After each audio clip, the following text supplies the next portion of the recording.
Hey guys, it's me again. I'm coming on today.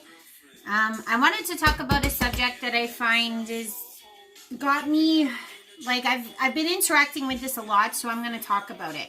So for most of us chosens and or others, light workers, etc., we have been, basically we've gone through this whole wave with the narcissist. It doesn't matter who I've talked to, almost every light being or chosen has gone through some narcissist abuse. And I'm going to talk about the narcissist. And obviously, like those of us that are going through this, we're either pre-narcissist, mid-narcissist, or post-narcissist. So what I'm going to talk about today is about all three of those categories. So for those of you that may not understand how to identify if you are with a narcissist, it's not very hard. However, sometimes people are blinded to certain types of abuse because of how long they went through it. Like, for example, I'm a 3-time narcissist survivor. So for me, I would say by the 3rd time, it's like I could have just gone into the abuse or I rose out of it because I recognize it. But for some of us that have been abused so long, you might not recognize it because it seems so run-of-the-mill and normal. So I just want to point out a couple tips. So for me, what I found with narcissists is that they always try to gaslight you. And what I mean by gaslight you is they like to get a fire under you just so that you get upset and a tizzy. And then they'll like leave. They'll like say something harmful and then like get out of your way so that you can like sit there and focus on it. And that's what I call gaslighting. They tend to put you down with some of the most horrible situations that you are facing. Like, for example, my ex used to always say to me things like, oh, you know, you're old, you're not pretty, you're this, you're that. Like, always trying to attack my looks, always trying to attack my abilities, always trying to attack what I could do in this world. And that is very, very, very distinctive of what a narcissist does. 9 times out of 10, narcissists are saying things to you that do not make any sense. Like, for example, my ex used to say things to me like, oh, I don't keep a good home, that I'm messy, that I'm dirty, that I'm this, that I'm that. Meanwhile, I was the only one paying the bills. I was the only one cleaning the house. I was the only one keeping the home together. So realistically, a narcissist will attack you with things that will make you feel guilty, yet they're not doing any of it themselves. You get what I'm saying? So it's like they want to throw it onto you so that you get bogged down as the nice person and you start to look at yourself and go, oh, maybe they're right. Maybe I do need to do better. Meanwhile, a narcissist is usually 9 times out of 10 not doing anything that's helpful. So please understand if you are in narcissistic abuse right now, that's one way. They basically just want to entrap you in your thoughts of guilt and suffering. That's like the main thing that a narcissist wants to do. Because the thing is that if you're all caught up in your head, you're not going to notice that they're a narcissist because you're paying attention to you all the time. You're not looking at them, right? It's like if a narcissist constantly is putting you in your head, you don't have the time to look up and breathe and say, hey, you know what? This is false. This is an illusion. This isn't real. It takes a long time sometimes to get out of narcissistic abuse. And they will always have erratic behavior, these guys. They tend to always cause uncertainty. There's no stability. You never feel safe with a narcissist. You're constantly in fight or flight response. So if you feel like you've had these things happen in your life, most likely you are dealing with a narcissist. And the reason I bring this up is because a lot of lovely light workers that I've come into contact with over this last year have been either, like I said, pre, mid, or post in this situation. So I wanted to bring and highlight this. The next thing I would say is that if you're in the midst of dealing with a narcissist, the first thing you have to focus on, and please hear me, is that you need to pull away or die trying. And I mean, don't go kill yourself. But what I want to say is by dying trying is because, unfortunately, narcissistic abuse is so bad. Okay, it crushes your soul. It makes you feel incompetent. It makes you feel small. It makes you feel like a nobody, to the point that you may actually go to some dark, dark places that you end up offing yourself. So when I say you need to pull away or die trying, I'm not being facetious. Okay, I mean that in a whole, because once you're such a shell of a person that you don't even realize who you are anymore, that's a really low place to be, and that's exactly where a narcissist wants to put you. The reason being is because they can control you. They can feed off of your energy, whatever's left of it anyways. And the reason why I say that is, I don't know, for those of you that play video games, I'm not a big video gamer, but this is kind of an analogy I can think of. Have you ever played video games, especially fighting ones, where like your enemy like gets you in a corner and just keeps like kneeing you in the ribs, kneeing you in the ribs, kneeing you in the ribs? You know that they've got their grips in you. You know that if you do not break free in some way, I don't care if you got to bite, you got to scream, you got to kick them in the nuts, whatever the case may be, you need to get free so that you can reassemble yourself and then come up with some defense. Because if you do not do this with a narcissist, they will have you by your hair or whatever way grip they've got of you, and they won't let go. They'll be like that pit bull that just sinks their teeth into your leg and just shakes until everything rips apart. So please understand, do not have compassion for a narcissist. Find the strength in yourself, because you're numero uno. If you don't take care of you, no one is, and it's certainly not going to be the narcissist. So I just wanted to talk about is recovery of the narcissist. Now, for those of you that have got away from the narcissist, bravo. Because I'm not saying this to be, because this is not easy. I actually feel like I'm going to cry when I say this, because there's such lovely people out there in the world, and we don't deserve it. Guaranteed. But this is part of my point, is that if you are recovering from a narcissist, it is very, very, very important that you recognize that this was not your fault, okay? There was nothing you could do to change it.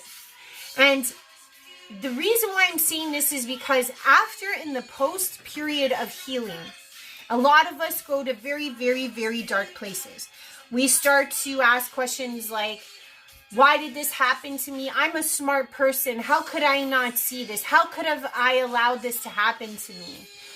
That is not going to help you, but it is where we go.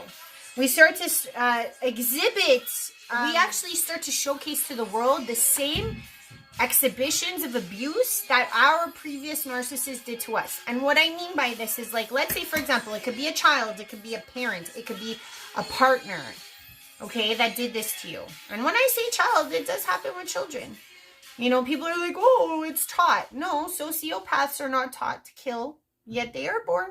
So please understand, there are some of narcissist children out there that make you, especially as a mom or a dad, feel guilty about your trajectory as a parent. That's the easiest way for a narcissist child to get a hold of you, because then it's like you want to be the best mom. You want to be the best dad. So please understand, don't ever disregard narcissistic children. The point I wanted to make is that because you've just gone through so much abuse and you're coming back into the world, it's like as if you went to war and now you've got this post-trauma, right? And your first reaction, just like most of the war-torn veterans out there, you hear a bomb and you go right under shelter. You just react. You're just reacting at this point. And that's what happens post-narcissist, is you start to react. So what I suggest is that you start to look at your behaviors that you are now exposing to the world. Because the one way a narcissist can win, hear me, okay? They don't truly win if you get out of their grips, but how they can win in the long run. And I mean this on a spiritual level and on a heartfelt level, is that if you start to exhibit the exact same traits that they use to entrap you out to the world, there's a chance that you may become a narcissist as well. And I'm sorry to say that, because the thing is that a lot of us get abused so badly that we start to do things. And remember my last video or videos back when I started talking about how pain, like if you're exhibiting the pain that you feel inside, that you'll end up doing it, and then you end up exhibiting the thing that you don't want to be. That's the same with the narcissist abuse. So let's say, for example, I'll use my example. My ex used to constantly leave me abandoned. My ex used to put me down. My ex used to exhibit this cold and distant behavior all the time towards me, where I felt like I couldn't feel secure, or I couldn't feel held, or I couldn't feel loved and appreciated. So once I got out of this abuse, I noticed, and it took me a couple months, but I recognized it, and that's why this is so important. You must always keep discerning and recognizing, because it's an upward battle, okay? And once you get to the top and then you start going down, it gets a little easier. But first, you got to realize, What am I showing the world? Have I cut myself off? Right? Have I become distant? Have I been unnurturing to others around me? Have I been, freezing on people and doing the cutoff as well? Have I been showcasing victim mentality to others? Because the thing is that also, it's like sometimes we can get stuck in what they call a loop. And I do want you to understand. Remember how I talked about like that victim mentality where we say to ourselves, oh, it couldn't have happened to me. Oh, if this could happen to me, then that means I don't understand who I am. And oh, if this can happen to me, then maybe I can't trust what I believe in. And oh, if this happened to me, then maybe I can't make good decisions in the future. This victim loop that you go into will keep you transfixed for a very long time because you don't trust yourself anymore. You're like, oh crap, if I chose this narcissist, how is it that I'm going to go out in the world and not choose them again? And that is going to be the true determination if you have learned your lesson or if you're going to do it again. And I don't want to scare anyone, but that is the truth.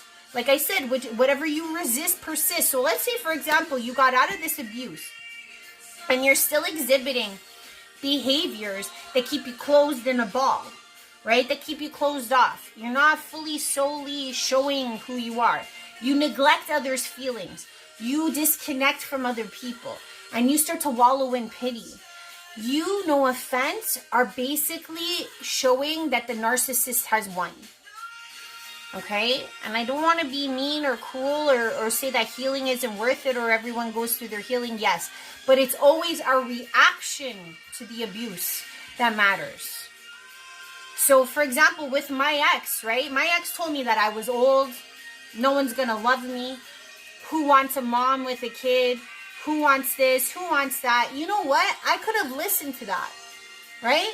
I could have listened to that, packed myself up and said, hey, you know what? Ashley doesn't deserve love anymore. There's no love out there for Ashley. I'm ugly and I'm old and no one's going to love me. I could have gone into that ball.